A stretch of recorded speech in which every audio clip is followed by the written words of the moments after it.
friends, my name is AJ and welcome back to my book nook and welcome back to another Canadian author spotlight. Today we are going to be doing something a little bit different because for the first time ever I am covering a non-fiction book, and not only just the first time for Canadian author spotlight but for this channel as a whole. I'm not a huge fan of non-fiction books, so I didn't really have a reason to cover any of them, but this one I had been really wanting to read. It's an autobiography and I am a big fan of the person who wrote it, so I was really excited to actually read it, and it definitely did not let me down. It was fantastic and I absolutely loved it. And that is Simu Liu's book, We Were Dreamers. So Simu Liu is a Canadian actor who is originally born in Harbin, China, then grew up in Kingston, Ontario, and now splits his time between Toronto and Los Angeles as he works as an actor. He is probably most well known for his role as Shang-Chi in Marvel's Shang-Chi and the Legend of the Ten Rings, which very quickly became one of my favorite, if not my favorite, Marvel movie as soon as I saw it. And for those of you who are Canadian or just are well-versed in Canadian television, you may have known him as Jung Kim from Kim's Convenience before knowing him as Shang-Chi. So obviously, as this book is non-fiction, I can't really talk about plot or storyline for it. There is obviously a bit of a storyline, but it's his own life, and I don't think I could give criticism on what could be changed in that sense because it's his life, so it's not really something that he had control over. But I'm going to talk a little bit just about the things that I liked and the choices that he made.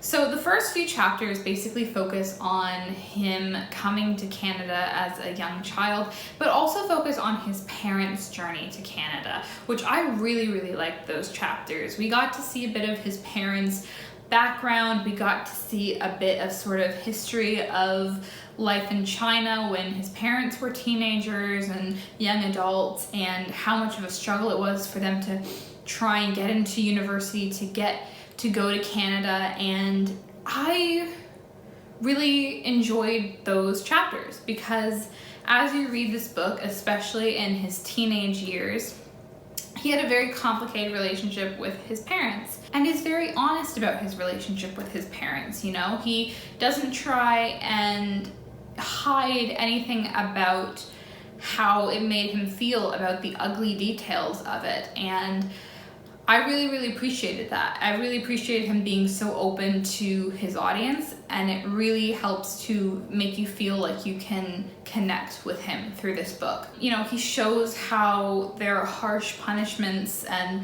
both verbal and physical violence when he'd done something wrong, and the complete lack of response when he did something right left these very emotional scars on him and how it really did affect him.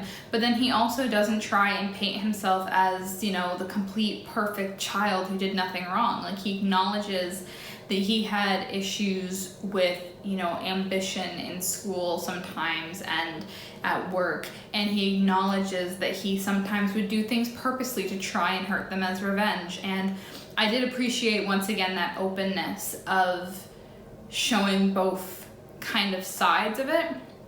And I really appreciated these first few chapters because not only were they really interesting, but they also provided a little bit of background for his parents and why they acted the way they did, and why for them he had such a privileged life, and how that made it so that they couldn't really see why he would be struggling when they had struggled so much on their way to Canada. This book is also really interesting in that he talks a lot about being an immigrant to Canada and how important representation is in the media.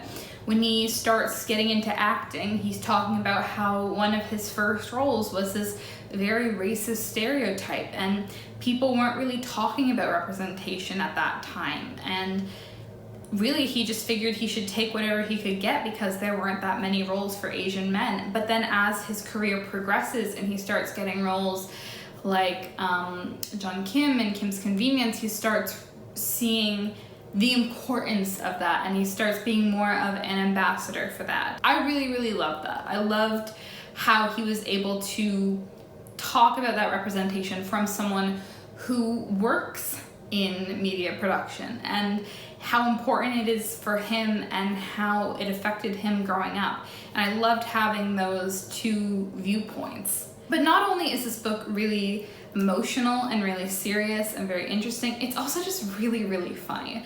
The thing that I love about the way this book is written is that it feels very conversational. It's very casual language. He interrupts himself quite a bit to clarify something or make a joke at his expense or make some sort of nerdy movie comparison, and it's just, it feels very much like you're just meeting up with a friend who's telling you about their life. I love that balance of the emotional realities of his life and also the humor that he was able to find in it, and I really enjoyed those two parts. The book starts sort of with him coming to Canada and it ends with him getting the role for Shang-Chi. And what I really like about that is you really get to see sort of his growth as a person as he got older.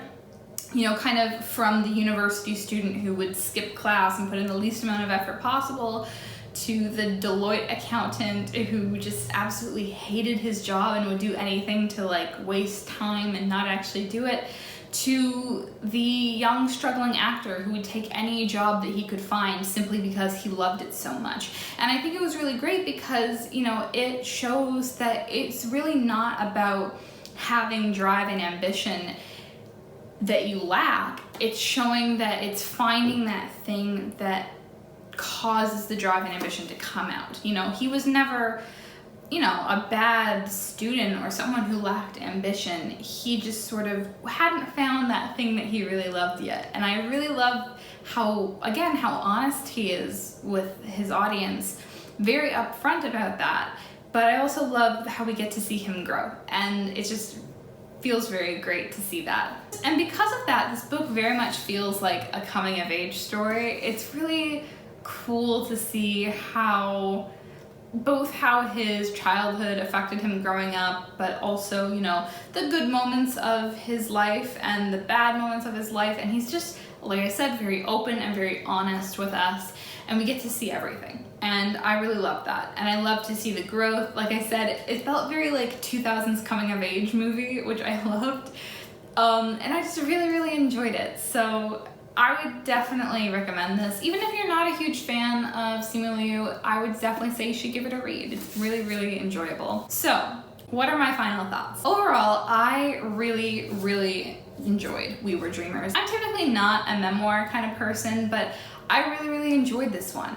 It has this really great balance of this emotional vulnerability that is very open and honest, which is exactly what you want to see in a memoir, but also has that sort of comedy and self-deprecating jokes and very clearly displaying his personality through his writing, which I absolutely loved as well. It had some really good messages about representation and why it's so important, and it was such an emotional, uplifting, and funny, enjoyable book that even if you're not a fan of nonfiction, I think that you will enjoy it. But that is it for me today. I hope you enjoyed this video. If you did, feel free to give it a thumbs up, and don't forget to hit that subscribe button if you want to stick around, and hit that bell icon if you want to get notified when my next video is released. And as always, go ahead and send Simu Liu some love. I will link his socials down below for you in the description, and let me know in the comments below, have you read We Were Dreamers, or did you really want to read it but you haven't yet? Are you a big fan of Simu Liu, and if so, how did you first discover him? Were you one of his Marvel fans first, or did you know him from Kim's Convenience, or did you know him from something else entirely?